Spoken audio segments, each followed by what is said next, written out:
मेरा हस्बैंड हर समय फ़ोन पे रहता है। सुबह मैडम वॉशरूम में भी लेकर जाता है।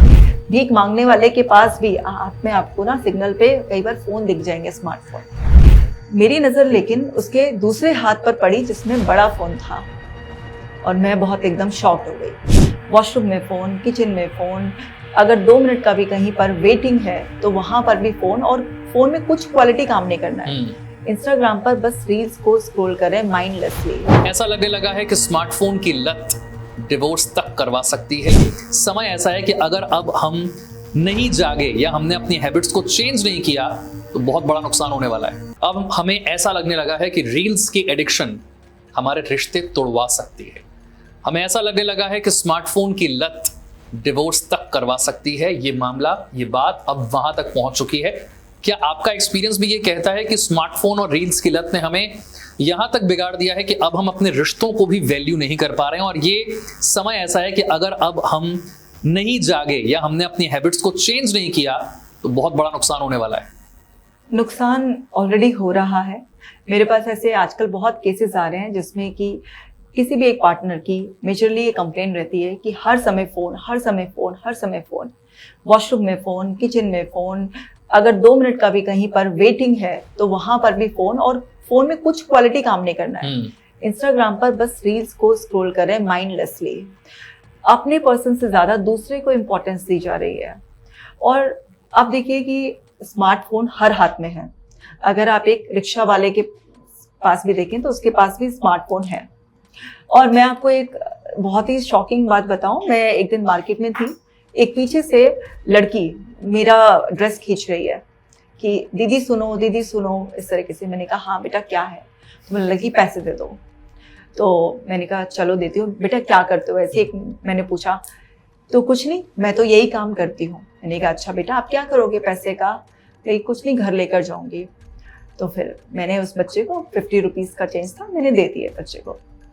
मेरी नज़र लेकिन उसके दूसरे हाथ पर पड़ी जिसमें बड़ा फ़ोन था और मैं बहुत एकदम शॉक्ड हो गई। मतलब एक बच्चा भीख मांग रहा है और उसके पास स्मार्टफोन है। भले ही वो फ़ोन 8-10 हज़ार रुपए की रेंज का था, बट था तो सही ना। अगर वो 10-20 रुपए भीख मांग रहा है, उसके पास वो फ़ोन, स्मार्टफोन। फिर मैं रुकी नहीं वहाँ, मेरे को थोड़ा सा और लगा। मैंने कहा बेटा ये फ़ोन किसका है? आपने किसी का फ़ोन लिया है क्या यहाँ से? नहीं, ये तो हमारा फ़ोन है। मैंने कहा खोलो दिखाओ। तो उसके घर वालों के फ़ोटोज़ थे उसमें। डेफिनेटली वो सब उसके फ़ोन में वीडियोज़, फ़ोटोज़ सब थे।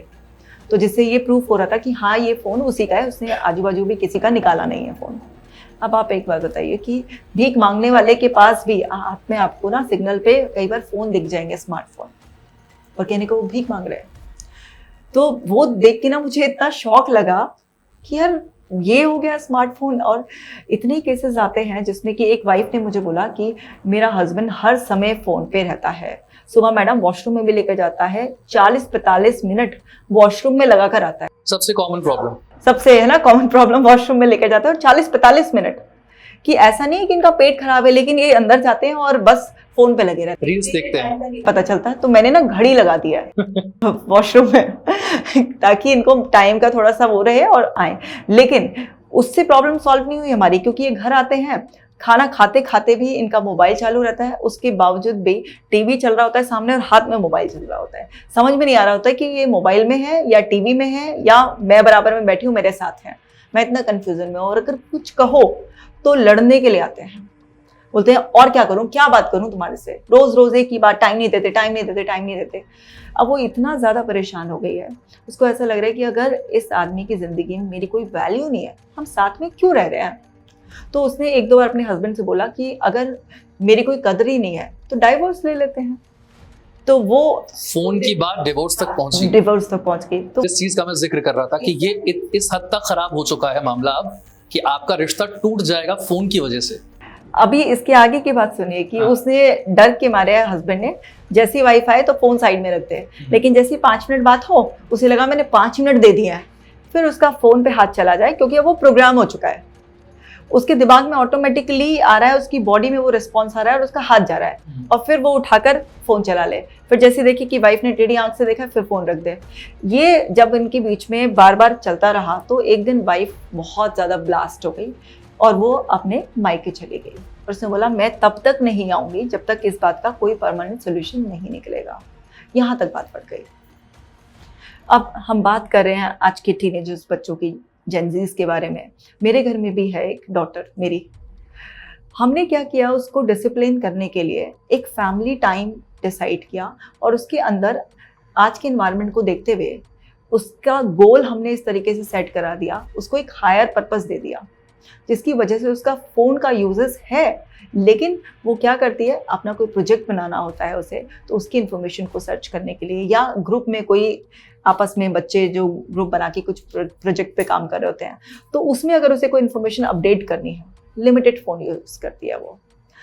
पर मैंने उसी की बहुत सारी फ्रेंड्स को देखा है जो हमारी पार्टी में आई और 1 सेकेंड उनका फ़ोन नीचे नहीं, मतलब 1 बार लेता है फ़ोटो, 2 बार लेता है, 10 बार ले लोगे आप फ़ोटो, लेकिन आप फ़ोटो ही फ़ोटो लिए जा रहे हो, फ़ोटो ही फ़ोटो लिए जा रहे हो। अगर प्यार से बोला भी जा रहा है बेटा थोड़ी देर रख लो, आप इंजॉय कर लो, एंकर आया हुआ है, गेम्स इंजॉय कर लो, आप डांस भी करा रहा है, एक्टिविटी भी करा रहा है एंकर, बच्चा बस फ़ोन पे, उसका स्नैपचैट भी खुला हुआ है, उसका कैमरा भी खुला हुआ है, एक बार में मल्टीपल टैब्स खुले हुए हैं और वो एक से दूसरे पे जंप करता जा रहा है।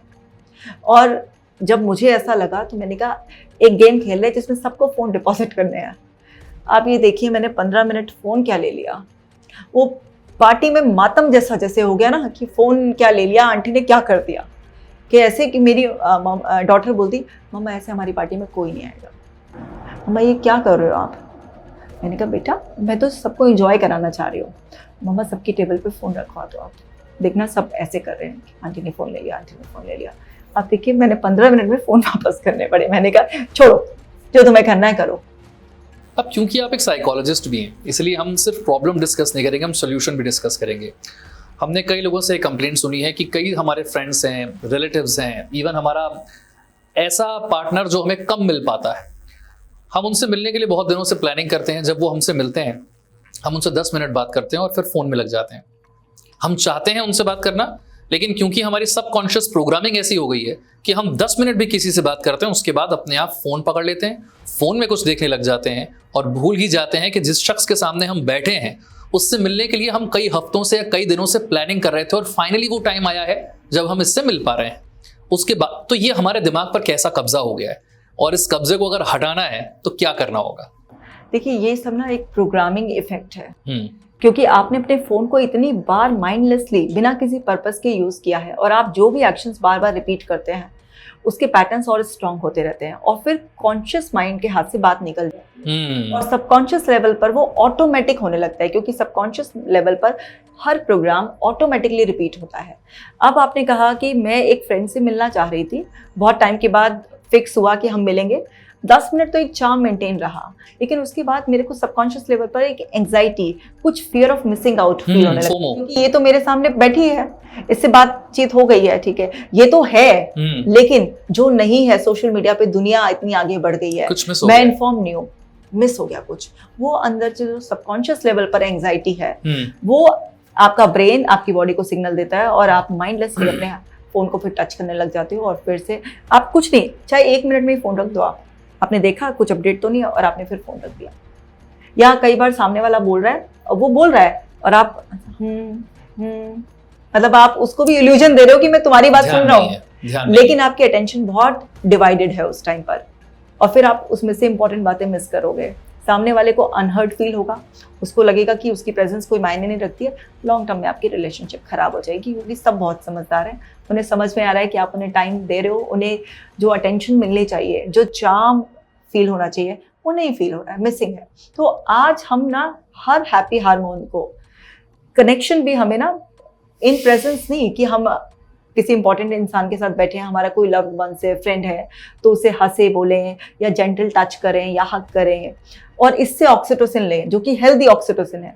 हमें सोशल मीडिया कनेक्शन से ऑक्सीटोसिन जो कि बहुत ही ज्यादा अनहेल्दी वे में हमें मिल रहा है, क्योंकि वो साथ के साथ एंग्जाइटी भी पकड़ा रहा है, वो साथ के साथ फियर ऑफ मिसिंग आउट भी पकड़ा रहा है, इन्फीरियर भी कर रहा है आपकी इमेज को, क्योंकि आज हमारा कंपैरिजन सिर्फ अपने कजन्स या नेबर्स या कुछ लिमिटेड एरिया में नहीं है, आज हमारे कंपैरिजन में पूरा वर्ल्ड खड़ा है। आज इंफॉर्मेशन इतनी ज्यादा है, इसलिए आदमी जॉब से सेटिस्फाइड नहीं है, रिलेशनशिप में, फ्रेंडशिप में सेटिस्फाइड नहीं है, हमेशा एक कंपैरेटिव मोड में है। उसे लग रहा है कि मेरे पास इनफ नहीं है, मेरे से कुछ छूटा हुआ है और मैं ही डिप्राइव्ड हूँ। तो वो उस चीज में अपनी एक सबकॉन्शियस एंजाइटी, जिसे वो मानता ही नहीं है कि ये एक एंजाइटी है, उसके लिए एस्केप है आपका फोन। कि देखो टेम्परेरी डोपामिन रिलीज हुआ है ना, अगर आप खुद भी कंटेंट बनाते हो तो उस पर कितने लाइक और कमेंट्स आए हैं, तो उससे डोपामिन मिल रहा है आपको। अगर दूसरे का आप देख रहे हो तो क्या क्या दुनिया कर रही है, और अंदर अंदर सबकॉन्शियसली वो सारी इंफॉर्मेशन ले लो, लेकिन आपकी लाइफ स्टोरी तो बिल्कुल अलग है। दूसरे का कंटेंट इतना देख के, उसे कंज्यूम करके आपकी लाइफ में क्या डिफरेंस आया? आपने अपनी टाइम, एनर्जी, अपनी सब चीज़ें वेस्ट की हैं आपने। लेकिन इंसान का जो ये सोचने समझने वाला ब्रेन है वो काम ही नहीं करता है, क्योंकि आपका इमोशनल ब्रेन आप पर इतना ज़्यादा काबू कर लेता है कि उस टाइम पर आपकी रैशनल थिंकिंग काम नहीं करती है। तो बहुत सारे लोगों के लिए आज फ़ोन लोनलीनेस को दूर करने का एक जरिया है। बहुत सारे लोगों के, और कई बार वही आपको लोनली कर भी रहा है। डेफिनेटली फ़ोन तो लोनली करेगा ही, और हम अपना अपना फ़ोन लेकर बैठ जाएं तो हम तो अलग हो ही गए ना। आपकी लाइफ में मेरी इंपॉर्टेंस नहीं, मेरी लाइफ में आपकी इंपॉर्टेंस नहीं है। तो हम मैसेज भी दे रहे हैं और ये बात है भी अंदर, हम मान भी रहे हैं, इस चीज़ को एक्सेप्ट भी कर रहे हैं, बट लोग ये सोच रहे हैं कि ये ना मेरी लोनलीनेस दूर कर रहा है, मेरे को एक फेक सेंस ऑफ सेफ्टी भले ही मिल रही है कि पूरी दुनिया मेरे से कनेक्टेड है, बट एक्चुअल में जब आपको रियल वर्ल्ड में किसी की जरूरत होगी तो कोई नहीं होगा, एक भी अवेलेबल नहीं होगा। तो इसीलिए हम हमेशा सबको सिखाते हैं कि आप अपने रियल रिलेशंस की ज़रूर कदर करें। ऐसा नहीं है कि आप सोशल मीडिया बिल्कुल भी आप ना देखें, आप देखें, बट एक टाइम सेट करना ज़रूरी है। पर ये बहुत मुश्किल है, क्योंकि एक टच पे, एक स्क्रॉलिंग पे आपको बहुत कुछ मिल रहा है जो रियल लाइफ में मेहनत करने पर मिलेगा। तो वो चीज़ के लिए ना अपने ब्रेन को ट्रेन करना पड़ेगा। अभी हम लोगों ने ना गलत तरीके से प्रोग्राम कर लिया है, तो ये एकदम नहीं होगा, क्योंकि कोई भी रिकंडीशनिंग एकदम नहीं होती है, क्योंकि वो जो डोपामिन नेटवर्क आपका बन गया है, इंस्टेंट आपको जो है ना उसके शॉर्ट्स की आदत पड़ गई है।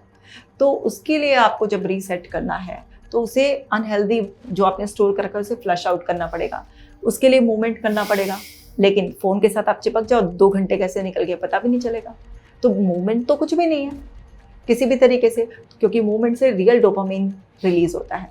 जब आप छोटे छोटे कुछ गोल सेट करते हो, उन्हें अचीव करते हो और ये सोचते हो कि यार ये जो इंसान इतना पॉपुलर है, ये जो कॉमेडी है चाहे वो या कुछ नॉलेज दे रहा है, इसका तो बैंक अकाउंट बढ़ रहा है ना, इसकी तो फेम नेम सब बढ़ रही है ना, मेरा क्या हो रहा है? ऐसा नहीं कि दूसरे के नेम फेम में कंट्रीब्यूट मत करो, बट केवल कंट्रीब्यूटर क्यों बन रहे हो ना आप भी तो क्रिएटर बनो ना, आप भी तो कुछ वेल्थ को प्रोड्यूस करने वाले बनो।